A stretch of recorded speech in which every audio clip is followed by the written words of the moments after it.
ಮೊದಲನೇದಾಗಿ ವೈಯಕ್ತಿಕವಾಗಿ ತಮ್ಮೆಲ್ಲರಿಗೂ ಕೂಡ ನಾನು ಅಭಿನಂದನೆಯನ್ನ ಸಲ್ಲಿಸಲಿಕ್ಕೆ ನಾನು ಬಯಸ್ತಾ ಇದ್ದೀನಿ. ಬಹಳ ಅದ್ದೂರಿಯಾಗಿ ನನಗೆ ಮೆರವಣಿಗೆ ಮುಖಾಂತರ ನಮ್ಮ ಜಿಲ್ಲಾ ಕಾಂಗ್ರೆಸ್ ಕಚೇರಿಗೆ ಬರಮಾಡಿಕೊಂಡಿದ್ದೆ. ನಾನು ಎಲ್ಲ ನಮ್ಮ ಸ್ನೇಹಿತರಿಗೆ ವಿನಂತಿ ಮಾಡಿದ್ದೆ, ದಯವಿಟ್ಟು ಏನು ಮೆರವಣಿಗೆ ಬೇಡ, ಸರಳವಾಗಿ ನಾನು ಕಾಂಗ್ರೆಸ್ ಆಫೀಸಿಗೆ ಬನ್ನಿ, ನಮ್ಮ ಜನರೊಂದಿಗೆ ಚರ್ಚೆ ಮಾಡಿ ಡಿಸಿ ಕಚೇರಿಗೆ ನಾಳೆ ಮುಖ್ಯಮಂತ್ರಿಗಳ ಕಾರ್ಯಕ್ರಮದ ಬಗ್ಗೆ ಪತ್ರಿಕೆ ನಮ್ಮ ಮಾಧ್ಯಮದ ಸ್ನೇಹಿತರಿಗೆ ನಾನು ವಿವರಣೆ ನೀಡ್ತೀನಿ ಅಂತ ನಾನು ಮನವಿ ಮಾಡಿಕೊಂಡಿದ್ದೆ. ಆದರೂ ಕೂಡ ಇವತ್ತು ನನಗೆ ಇವರೆಲ್ಲರೂ ಯೂನಿವರ್ಸಿಟಿ ಹತ್ರ ಕಾಯ್ತೀನಿ ಅಂತ ಹೇಳೋದು, ಆದ್ರೆ ಇಲ್ಲಿ ನೋಡಿದ್ರೆ ನಗರೇಶ್ವರ ಹತ್ರ ಇದೆಲ್ಲ ಪೊಲೀಸರಿಗೂ ಮ್ಯಾನೇಜ್ ಮಾಡೋದು ಕಾಣಿಸ್ತದೆ.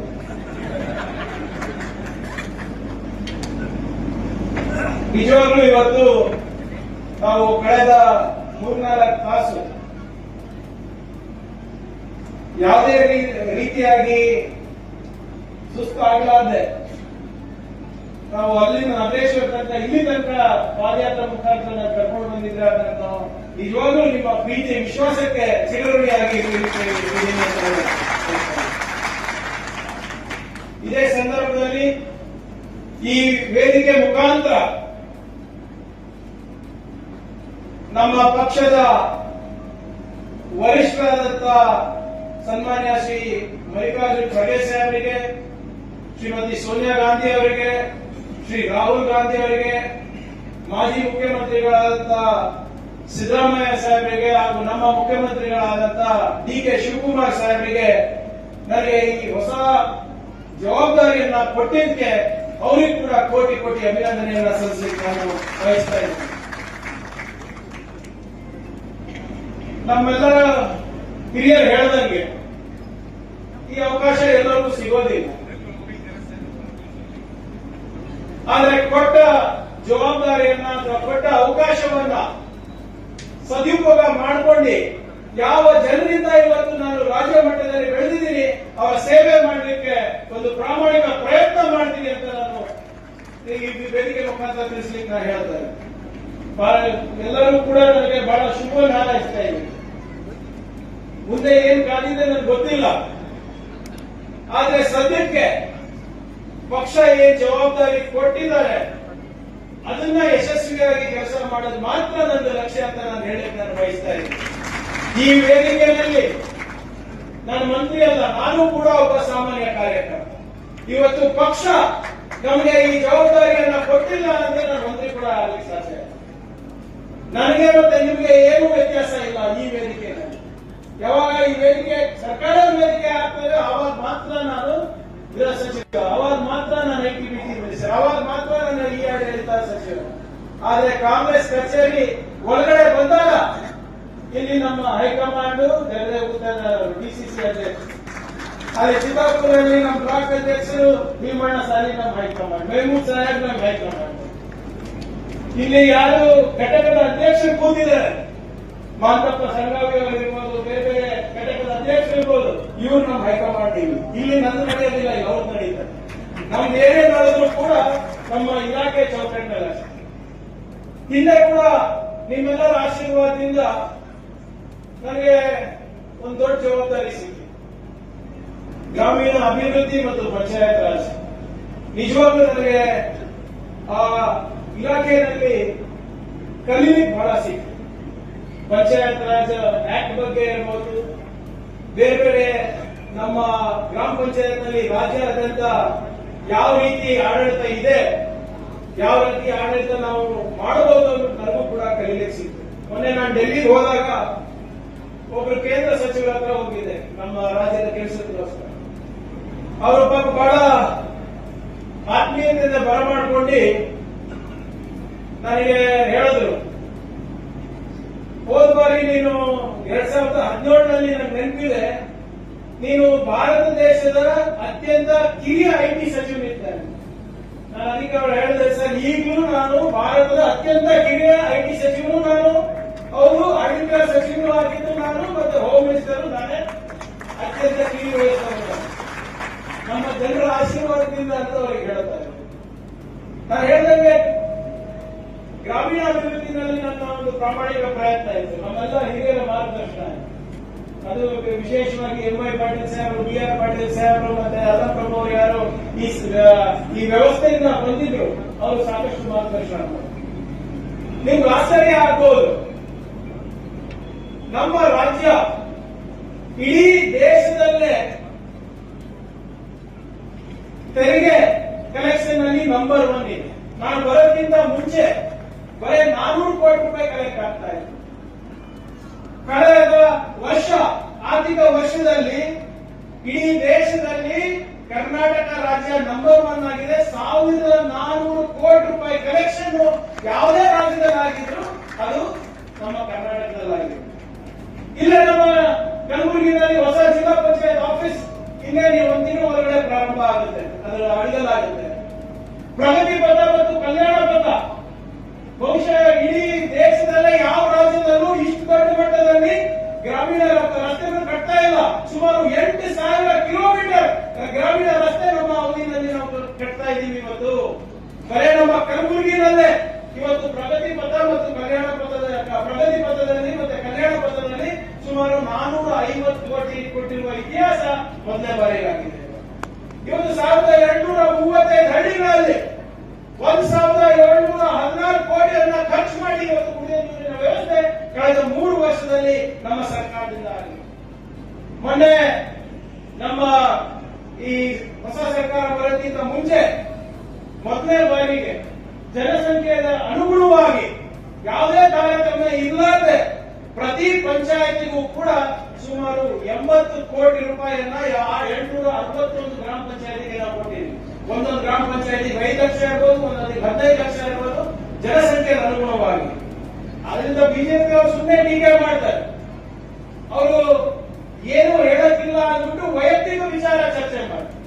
ಏನು ಕೆಲಸ ಆಗಿಲ್ಲ ಅಂತ ಹೇಳ್ತಾ ಇದ್ರೆ ಬಿಜೆಪಿ ಅವರಿಗೆ ಒಂದು 2-3 ಲೆಟರ್ ತೋರಿಸ್ತೀನಿ ಸಮಯ ಬಂದಾಗ.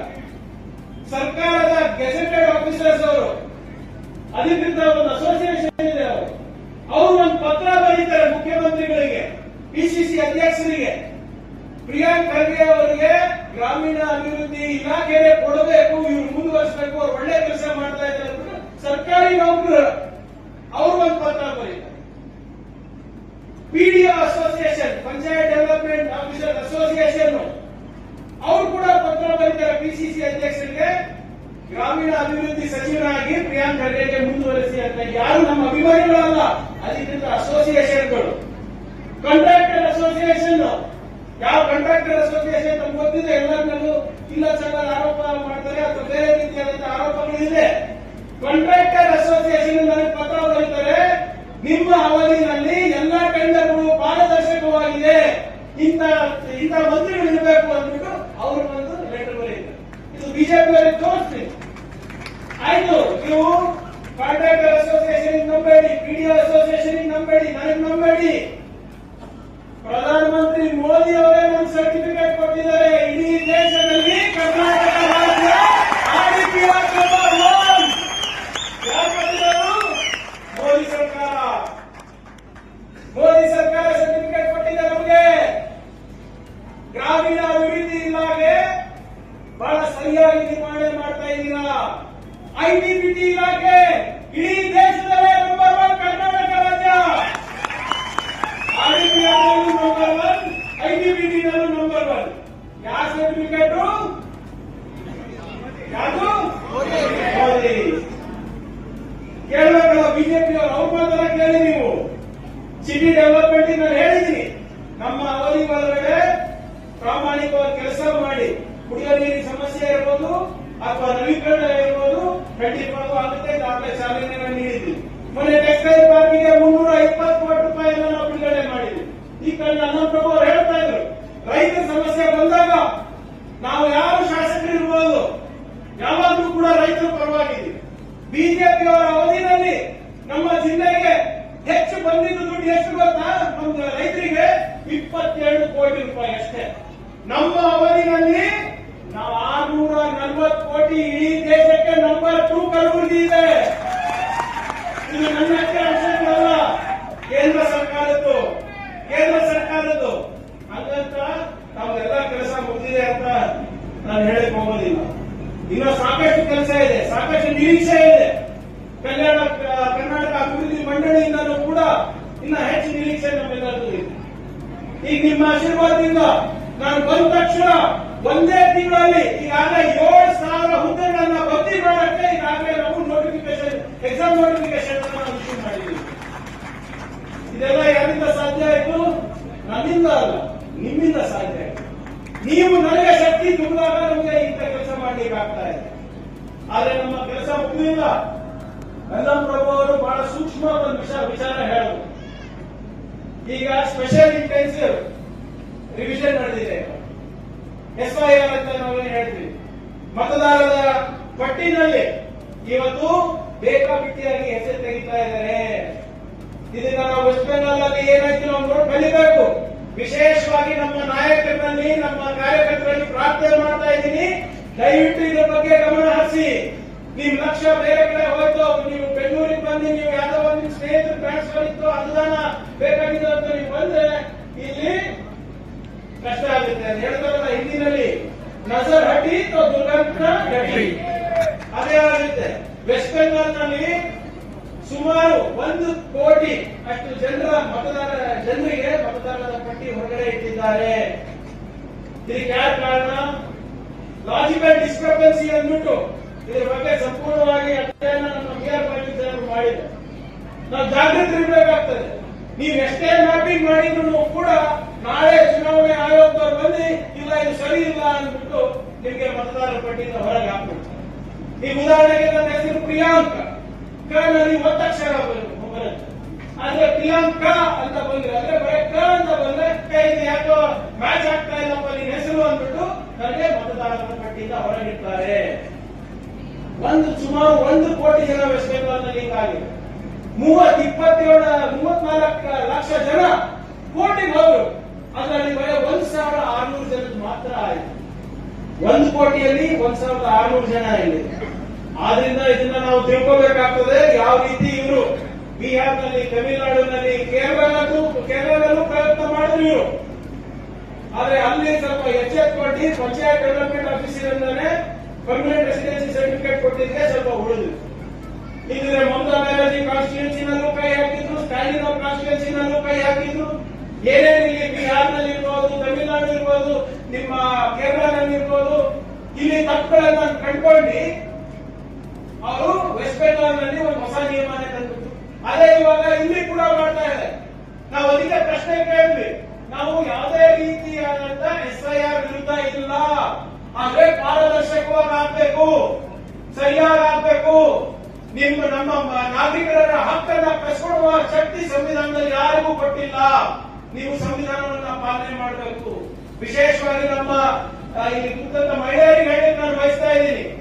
ಬಿಹಾರ್ ಮುಖ್ಯಮಂತ್ರಿಗಳು ಮತ್ತೆ ವೆಸ್ಟ್ ಬೆಂಗಾಲ್ ಮುಖ್ಯಮಂತ್ರಿಗಳು ಹಾಗೆ ಘೋಷಣೆ ಮಾಡಿಬಿಟ್ಟಿದ್ದಾರೆ, ಏನಾದ್ರೂ ನಿಮ್ಮ ಹೆಸರು ಮತದಾರರ ಪಟ್ಟಿನಲ್ಲಿ ಇಲ್ಲ ಅಂದ್ರೆ ನಿಮ್ಗೆ ಕೇಂದ್ರ ಸರ್ಕಾರದ ಸವಲತ್ತು ಮತ್ತೆ ರಾಜ್ಯ ಸರ್ಕಾರದ ಸವಲತ್ತು ಸಿಗೋದಿಲ್ಲ ಅಂತ. ಯಾಕಂದ್ರೆ ಅವರಿಗೆ ನಿಮ್ಗೆ ನಿಮ್ ನಾಗರಿಕರೇ ಅಲ್ಲ ಅಂತಾನೆ ಅವ್ರು ಘೋಷಣೆ ಮಾಡ್ತಾ ಇದ್ದಾರೆ. ಆದ್ರಿಂದ ಇದು SIR ಅಂತ ಏನಿದೆ, ದಯವಿಟ್ಟು ಇದನ್ನ ಗಮನ ಹರಿಸಬೇಕು ಅಂದ್ಬಿಟ್ಟು ನಮ್ಮ ಕಾರ್ಯಕರ್ತರಲ್ಲಿ ವಿನಂತಿಸ್ಕೊತಾ ಇದ್ದೀನಿ. ಸಮಯದ ಅಭಾವ, ನಾನು ಹೆಚ್ಚೇನು ಮಾತಾಡಲಿಕ್ಕೆ ಹೋಗೋದಿಲ್ಲ. ಇನ್ನೊಂದು ಪ್ರಮುಖವಾದಂತಹ ವಿಚಾರ ಎಲ್ಲರೂ ಪ್ರಸ್ತಾಪ ಮಾಡಿದ್ದಾರೆ. ಇವತ್ತು ನಾನು ಗೃಹ ಸಚಿವರಾದ್ಮೇಲೆ ಇಡೀ ರಾಷ್ಟ್ರದ ಕಣ್ಣು ನನ್ನ ಮೇಲೆ ಬಿದ್ದುಬಿಟ್ಟಿದೆ. ಒಂದು ಸರಳವಾದಂತಹ ಪ್ರಶ್ನೆ ಕೇಳಿದೆ ಅಷ್ಟೇ, ಸರಳವಾದಂತಹ ಪ್ರಶ್ನೆ. ಒಂದು ಸಂಘಟನೆ ಲಕ್ಷಾಂತರ ಜನ ಅದು ಸದಸ್ಯರಿದ್ದಾರೆ ನಮ್ಮ ರಾಜ್ಯದಲ್ಲಿ, ಕೋಟ್ಯಾಂತರ ಜನ ಅದು ಸದಸ್ಯರಿದ್ದಾರೆ ನಮ್ಮ ದೇಶದಲ್ಲಿ. ಅವರ ರಿಪೋರ್ಟ್ ಪ್ರಕಾರ ಪ್ರತಿದಿನ 20 ಲಕ್ಷ ಬೀದಿಗಿಳಿತಾರಂತೆ ನಮ್ಮ ರಾಜ್ಯದಲ್ಲಿ. ನನ್ನ ರಿಪೋರ್ಟ್ ಅಲ್ಲ, ಅದು ಅವ್ರ ರಿಪೋರ್ಟ್. ಪ್ರಧಾನಮಂತ್ರಿ ಅವರು ಕೆಂಪುಕೋಟೆನಲ್ಲಿ ಇದ್ದು ಅವರಿಗೆ ನಮಸ್ಕಾರ, ಅಭಿನಂದನೆ ಮಾಡಿ ಅದು ವಿಶ್ವದ ಅತ್ಯಂತ ದೊಡ್ಡ NGO. ಅವ್ರು ಮಾಡಿದಂತ ಕೆಲಸಗಳು ಬೇರೆ ಯಾರು ಮಾಡ್ಲಿಕ್ಕೆ ಆಗಲ್ಲ ಅಂತ ದೊಡ್ಡ ಸಂಸ್ಥೆ RSS ಅಂತ ಅವರು ನಮನ ಮಾಡ್ತಾರೆ, ಅಭಿನಂದನೆ ಸಲ್ಲಿಸ್ತಾರೆ. ನಾನು ಗೃಹ ಸಚಿವ ಆದ್ಮೇಲೆ ನಾನು ಕೇಳಿದೆ, ಅವ್ರ ರಿಪೋರ್ಟ್ ತರಿಸಿದೆ, ಏನಿದೆ ಅಪ್ಪ ಅಂತ. ದಿನಕ್ಕೆ 4,200 ಕಡೆ ಅವರು ದಿನ ಬೆಳಿಗ್ಗೆ ಭೇಟಿ ಆಗ್ತಾರೆ. ಸುಮಾರು 2,200 ಕಡೆ ಪಥಸಂಚಲನ ಮಾಡಿದ್ರು. 20 ಲಕ್ಷ 20 ಲಕ್ಷ ಜನ ಸೇರ್ತಾರೆ. ಅದಕ್ಕೆ ನಾನು ಕೇಳಿದ್ರೆ, ನೀವು 20 ಲಕ್ಷ ಜನ ಸೇರ್ತಾ ಇದ್ದೀರಲ್ಲ, ಯಾವ ಸಂಸ್ಥೆ ಅಪ್ಪ ನಿಮ್ದು ನೋಂದಣಿ ತೋರಿಸ್ರಿ ಅಂತ. ನೋಂದಣಿ ಇರ್ಬೇಕಾ ಇಲ್ಲ ಹೇಳ್ರಿ. ಮಹಿಳಾ ಸಂಘದವರು ನೀವು ಸಂಘ ಮಾಡ್ಬೇಕಾದ್ರೆ ನೀವು ರಿಜಿಸ್ಟರ್ ಮಾಡ್ಬೋದಿಲ್ಲ, ಇಲ್ಲ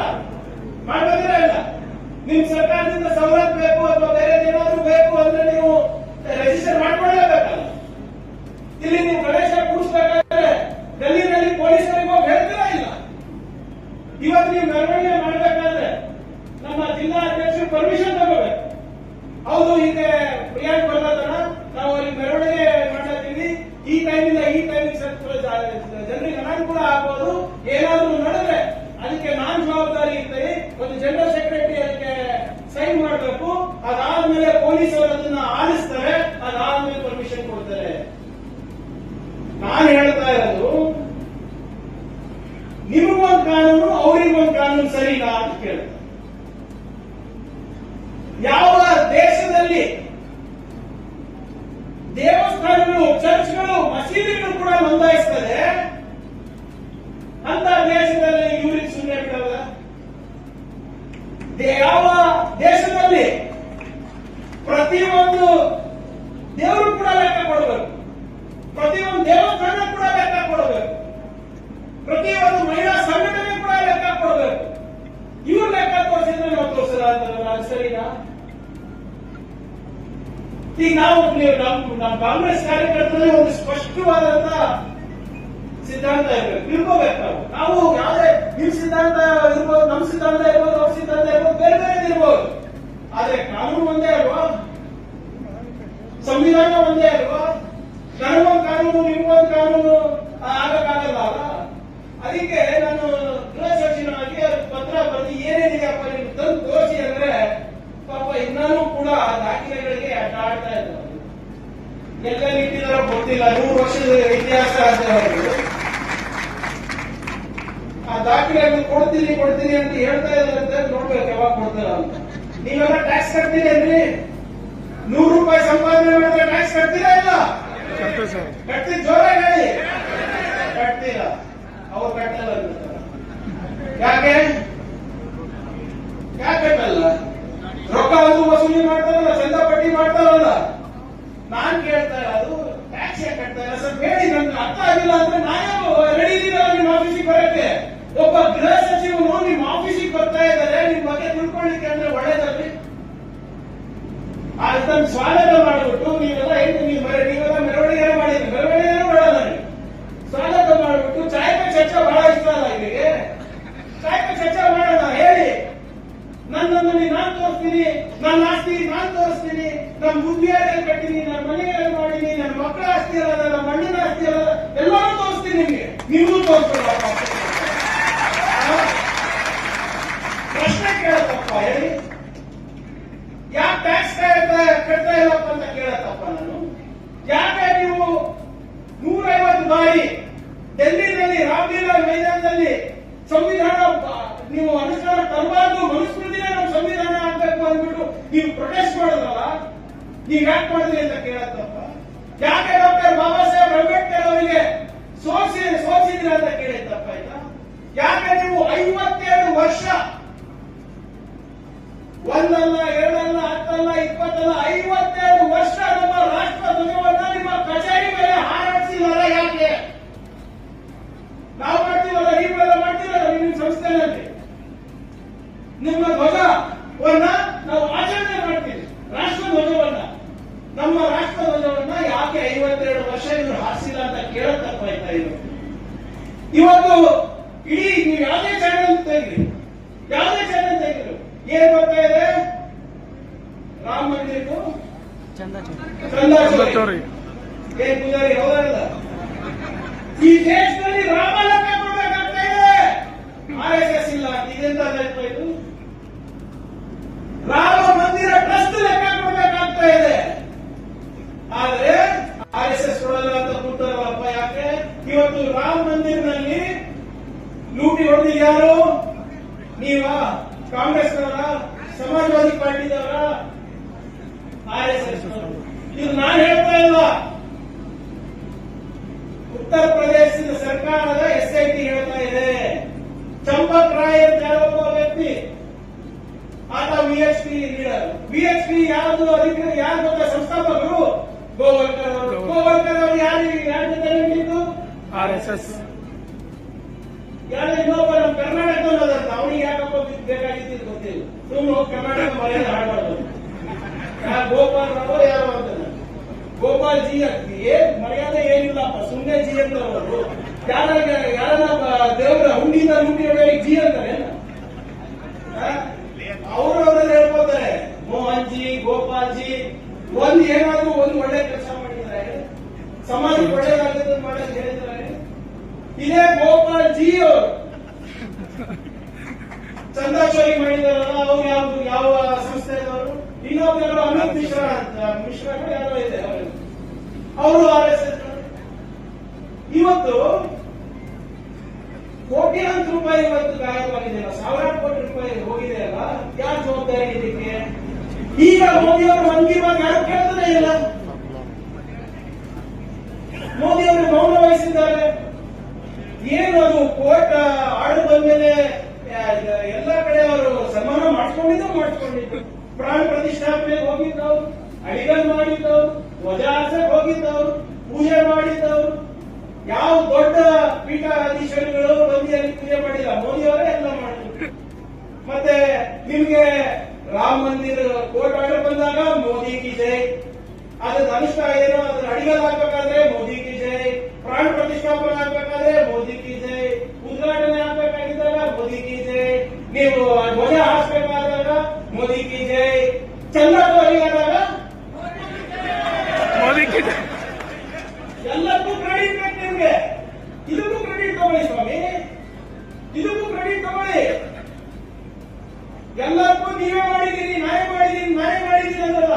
ಪಾಪ ನಮ್ಮ ರಾಷ್ಟ್ರಪತಿಗೂ ಕರೆಸಿಲ್ಲ, ಯಾರಿಗೂ ಕರೆಸಿಲ್ಲ, ಇವರೇ ಎಲ್ಲಕ್ಕೂ. ಈಗ ಚಂದಾ ಲೂಟಿ ಆಗಿದೆ ಅಂತ ಗೊತ್ತಾದ ತಕ್ಷಣ ದಚ್ಚಿ ಕೂತಾರಲ್ಲ. ನೀನು ಪಾಪ RSS ಅವ್ರು ಮಾತಾಡಿದ್ರು, ಇದಕ್ಕೆ ತನಿಖೆ ಆಗ್ಬೇಕು, ಅದಕ್ಕೆ ಆಗ್ಬೇಕು, ಇದು ಆಗ್ಬೇಕು ಅಂತ. ಈಗ ಕದ್ದೋರೇ ನೀವಿದ್ದೀರಪ್ಪ, ಸುಮ್ಮನೆ ವಾಪಸ್ ಮಾಡಿಬಿಟ್ಟು ಕ್ಷಮೆ ಕೇಳೋದು ಬಿಟ್ಟು ಸುಮ್ಮನೆ ಇದೆಲ್ಲ ನಾಟಕ ಯಾಕೆ ಮಾಡೋದು? ಅದಕ್ಕೆ ನಾನು ಹೇಳ್ತಾ ಇದ್ದೀನಿ, ಎರಡು ದೊಡ್ಡ ಸವಾಲು ನಮ್ಮ ಪಕ್ಷದ ಮುಂದೆ ಇದೆ. ಒಂದು SIR, ಇನ್ನ ಒಂದು ನೀವು ನಮ್ಗೆ ಶಕ್ತಿ ಕೊಟ್ಟಿದ್ದೀರಾ, ಅದು ನಾನು ನೋಡ್ಕೊತೀನಿ. ನನಗೆ ಇವತ್ತು ಏನು ಇರ್ಲಾರ್ದೆ ನಾನು ಅವ್ರಿಗೆ ಪ್ರಶ್ನೆ ಮಾಡ್ತಾ ಇದ್ದೆ. ಈಗ ನನ್ನ ಕೈಯಲ್ಲಿ ಕಡ್ಗಿ ಕೊಟ್ಟಿದೆ, ಗಾಡಿ ಆಡದೆ. ಏನೇ ಆದ್ರೂ ಕೂಡ ನಾನು ಕಾನೂನಿನ ಚೌಕಟ್ಟಿನಲ್ಲೇ ಮಾಡೋಣ. ನಾನು ಯಾವಾಗಲೂ ಕೂಡ ಹೇಳ್ತೀನಿ, ಬುದ್ಧರ ತತ್ವ ಎಷ್ಟಿದೆ ಅಷ್ಟೇ ಬಸವಣ್ಣನವರ ತತ್ವನೂ ಕೂಡ ಇದೆ, ಮತ್ತೆ ಬಾಬಾ ಸಾಹೇಬ್ ಅಂಬೇಡ್ಕರ್ ಅವರ ಹೋರಾಟದ ರಕ್ತನೂ ನನ್ನಲ್ಲಿದೆ. ಏನೇ ಮಾಡಬಹುದು. ಈಗಾಗಲೇ ಅಮಿತ್ ಶಾ ಅವರೆಲ್ಲ ರೆಕಾರ್ಡ್ ಕೇಳಾರ ಸರ್, ನಾನು ಎಲ್ಲ ಡಾಕ್ಯುಮೆಂಟ್ಸ್ ಕಲ್ಸ್ಕೊಂಡಾರ. ನಾವು ಆಗಲೇ ಬರ್ಲೇದಿದ್ದೀವಪ್ಪ, ನಿಮ್ಗೆಲ್ಲ ಚಾಳಿಗೂ ಬರ್ತದ.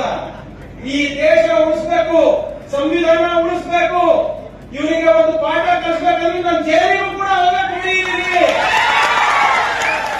ನಾವೇನೇ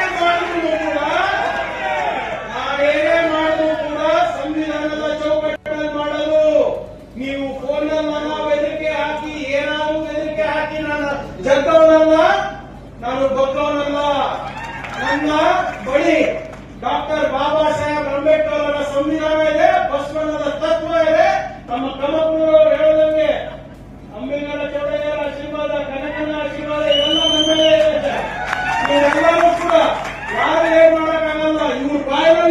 ಬಸವಣ್ಣನವರ ಹೆಸರು ಬರೋ ತನಕ ಇವ್ರಿಗೆ ಕಾಡ್ತೀನಿ ನಾನು. ಎಲ್ಲಿ ತನಕ ಇವರು ಬಾಯಿನಲ್ಲಿ ಬಸವಣ್ಣ ಬರೋದಿಲ್ಲ, ಬುದ್ಧ ಬರೋದಿಲ್ಲ, ಬಾಬಾ ಸಾಹೇಬ್ ಅಂಬೇಡ್ಕರ್ ಬರೋದಿಲ್ಲ, ಎಲ್ಲಿ ತನಕ ಇವರು ಕಾನೂನಿನ ಚೌಕಟ್ಟಿನಲ್ಲಿ ಕೆಲಸ ಮಾಡಲ್ಲ, ಅಲ್ಲಿ ತನಕ ನನ್ನ ಶ್ರಮ ಇರುತ್ತೆ ನಿಮ್ಮ ಆಶೀರ್ವಾದದಿಂದ. ಹೋಗೋದಿಲ್ಲ. ದಯವಿಟ್ಟು ಈಗ ರಾಮ ಜನ್ಮಭೂಮಿಗೂ ರಿಜಿಸ್ಟರ್ಡ್ ಅಲ್ಲ ಅಂತ ಈಗ ಹೇಳೋದು. ಅದಕ್ಕೆ ಅವರ trust and RSS cannot be trusted. That is the difference. ಆದ್ರಿಂದ ನಾನು ಹೆಚ್ಚೆ ಮಾತಾಡ್ಲಿಕ್ಕೆ ಹೋಗೋದಿಲ್ಲ. ಇವತ್ತಿನ ದಿನ ನೀವೇನ್ ನನಗೆ ಬಹಳ ಒಂದು ದೊಡ್ಡ ಜವಾಬ್ದಾರಿಯನ್ನು ಕೊಟ್ಟಿದ್ದೀರಾ, ಅದು ಬಹಳ ಪ್ರಾಮಾಣಿಕವಾಗಿ ಮಾಡ್ತೀನಿ ಅಂತ ನಿಮ್ಮ ಹತ್ರ ಹೇಳಿಕ್ಕೆ ನಾನು ಬಯಸ್ತಾ ಇದ್ದೀನಿ. ನಿಮ್ಮ ಪ್ರೀತಿ, ನಿಮ್ಮ ವಿಶ್ವಾಸ ಮತ್ತು ನಿಮ್ಮ ನಂಬಿಕೆಗೆ ಯಾವತ್ತೂ ಕೂಡ ನಾನು ದ್ರೋಹ ಮಾಡೋದಿಲ್ಲ, ಅದಕ್ಕೆ ಕಪ್ ಚುಕ್ಕೆ ಕೂಡ ತರಲಿಲ್ಲ ಅಂತ ನಾನು ಹೇಳಿಕ್ಕೆ ಇವತ್ತು ನಿಮ್ಮ ಮುಂದೆ ನಾನು ಬಂದಿದ್ದೇನೆ. ನಿಮ್ಮ ನಿರಂತರವಾದಂತ ಸಹಕಾರ, ಸಹನೆ ಮತ್ತು ಆಶೀರ್ವಾದ ಯಾವ ರೀತಿ ಖರ್ಗೆ ಸಾಹೇಬ್ ಮೇಲಿತ್ತು, ಧರ್ಮಸಿಂಗ್ ಸಾಹೇಬ್ ಮೇಲಿದೆ, ಮತ್ತೆಲ್ಲ ನಮ್ಮ ಹಿರಿಯರ ಮೇಲಿದೆ, ಅದೇ ನಿಟ್ಟಿನಲ್ಲಿ ನನಗೂ ಕೂಡ ಸದಾ ನಿಮ್ಮ ಆಶೀರ್ವಾದದ ಅವಶ್ಯಕತೆ ಇರುತ್ತೆ, ಬೇಕಾಗುತ್ತೆ ಅಂತ ನಾನು ನಿಮ್ಮ ಹತ್ರ ಕೇಳ್ಕೊತಾ ಇದ್ದೀನಿ. ಯಾಕಂದ್ರೆ ನಾನು ಸಣ್ಣ ಪುಟ್ಟ ಹೋರಾಟ ಮಾಡ್ತಾ ಇಲ್ಲ. ಇವತ್ತೆಲ್ಲ ನಾವು ಬಹಳ ಕಾಳಜಿ ವಹಿಸಿ ಇವತ್ತು ನಮ್ಮ ಅಧ್ಯಕ್ಷರು ಡೆಲ್ಲಿಯಿಂದ ನನಗೆ ಹುಟ್ಟಿನ ಮಂಚಳಾದಂತ ಸರ್ದಾರ್ ಪಟೇಲ್ ಅವರ ಪುತ್ರಿಯನ್ನ ನನಗೆ ಕೊಟ್ಟಿದ್ದಾರೆ. ಅವರು ಹೋಮ್ ಮಿನಿಸ್ಟರ್ ಇದ್ರು, RSS ಪ್ರಶ್ನೆ ಮಾಡಿದ್ರು, ನೀನು ಹೋಮ್ ಮಿನಿಸ್ಟರ್ ಇದೆಯಾ, ನೀನು ಕೂಡ ಸಂವಿಧಾನವನ್ನ ಕಾಪಾಡ್ತೀಯ ಅಂತ ನಿಟ್ಟಿನಲ್ಲಿ ಇವತ್ತು ನಮ್ಮ ವರಿಷ್ಠರು ನನಗೆ ಒಂದು ಆಶೀರ್ವಾದ ಮಾಡಿದರೆ, ನಿಮ್ಮ ಆಶೀರ್ವಾದ ಇರೋ ತನಕ ಯಾವ ಮೋದಿ ಸರ್ಕಾರ ಕೂಡ ಒಂದು ಏನು ನನಗೆ ಮಾಡಲಿಕ್ಕಾಗಲ್ಲ. ಸಂವಿಧಾನ ಇರೋ ತನಕ ಯಾರನ್ನು ಏನು ಮಾಡಲಿಕ್ಕಾಗೋದಿಲ್ಲ. ನನ್ನ ಪ್ರಾಮಾಣಿಕ ಪ್ರಯತ್ನ ನಮ್ಮ ರಾಜ್ಯಕ್ಕಿರುತ್ತೆ, ನಮ್ಮ ಪ್ರಾಮಾಣಿಕ ಪ್ರಯತ್ನ ನಮ್ಮ ಪಕ್ಷಕ್ಕಿರುತ್ತೆ. ಬುದ್ಧ ಬಸವ ಅಂಬೇಡ್ಕರ್ ಅವರ ತತ್ವ ಸಿದ್ಧಾಂತವನ್ನು ನಮ್ಮ ಸಮಾಜದಲ್ಲಿ ನಾವು ಅನುಸರಣ ಮಾಡೇ ಮಾಡ್ತೀವಿ ಅಂತ ಏನು ನಾನು ಒಂದು ಪ್ರಮಾಣ ಮಾಡಿದ್ದೀನಿ, ಅದನ್ನ ನಾನು ಈಡೇರಿಸ್ತೀನಿ ಅಂತ ಹೇಳಕ್ಕೆ ನಾನು ಬಯಸ್ತಾ ಇದ್ದೀನಿ.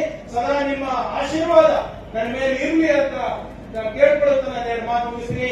ಜೈ ಹಿಂದ್, ಜೈ ಕರ್ನಾಟಕ.